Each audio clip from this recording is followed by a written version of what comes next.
Come here.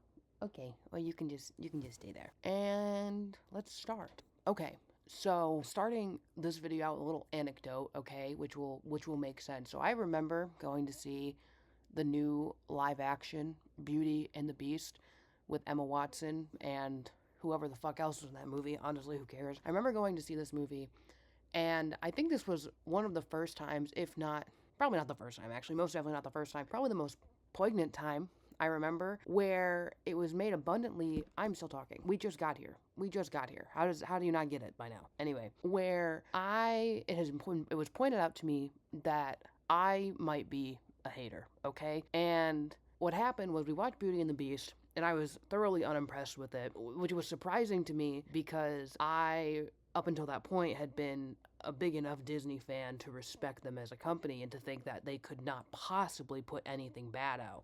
Clearly I didn't watch Disney movies.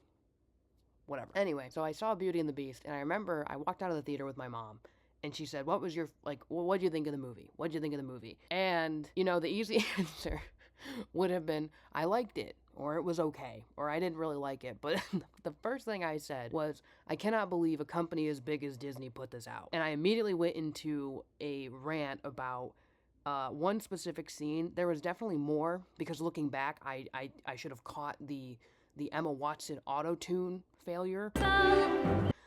But what I pointed out, if I can find the scene, I will put it in. This is post, literally 10 minutes post recording this, because that's just how this goes. I edit it immediately so I don't forget. Anyway, I hallucinated. Apparently, I hallucinated. I have not watched Beauty and the Beast, the live action remake, since I saw it in theater. So I hallucinated. This scene doesn't exist. I have nothing to show you. I went back to find the scene, and it looks corny, which was probably my biggest gripe with it. It does not look like he's actually really falling off the parapet or whatever. But it's not so egregious, I guess, as it is in my memory. So yeah, I have nothing to show you. I hallucinated. Oops, my bad. Emma Watson still sounds like Dookie though. I do remember the auto-tune I still have right. The auto-tune being kind of fucked, I still have right. So, but I have no clip of Gaston to show you. My B. Sorry, I hallucinated. But I will very quickly describe it to you because we're at 8 minutes. I've already wasted 2 minutes on this story.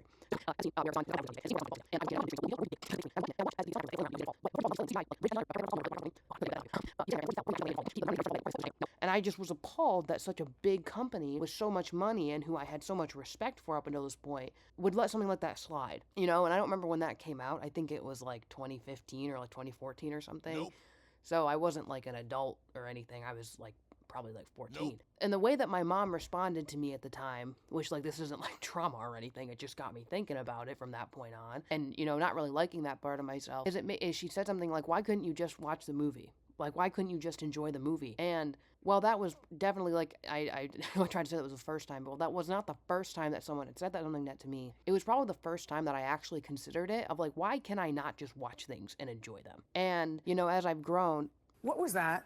Who did that? Who did that? Who did that? Oh my god. Well...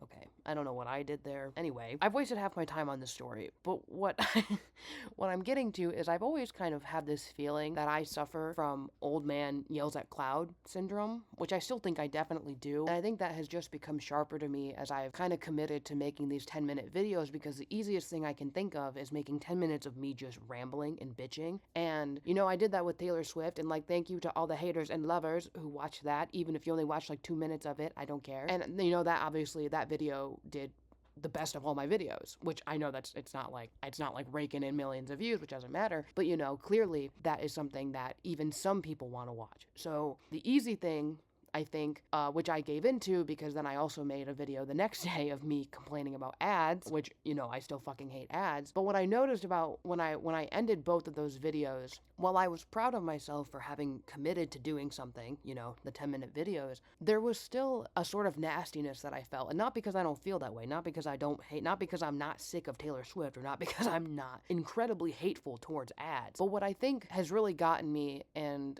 what I've kind of been grappling with, and what I want to carry with me, is that I'm not a hater. I mean, I am. I hate things.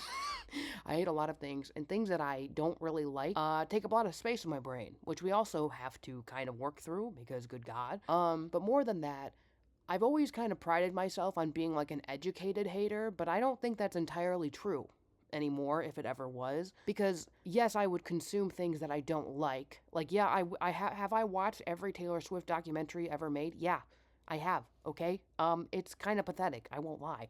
Did I read all of The Fourth Wing?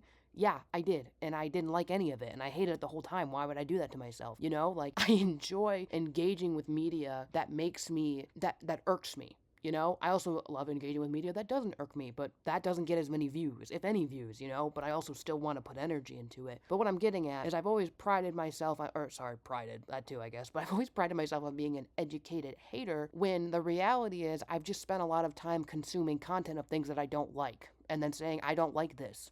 You know, classic old man, like, old man stares at cloud for 6 hours and then yells about how he doesn't like cloud, okay? And that's kind of in the position where I'm in, and I realized that. And instead of just hating things, as I do, I realized the thing that kind of, the missing link is that critical thinking. You know, critical thinking, big conversation right now. All the ladies want to get into critical thinking, and I'm one of them. And you know, excuse me. And you know, I'm one of the ladies, you know, who want to get into critical thinking. And I have the capacity for it, and I definitely like to do it. But the missing link is not only critical thinking, but of composing my thoughts that I have thought critically about, the media that I think critically about, composing that and not trying to package it in a way that labels it, that categorizes it as good or bad, you know, because that's also that part of critical thinking is not just being like it's good or it's bad. And part of being a hater, part of being a hater is it's almost like you're really just trying to convince yourself that you are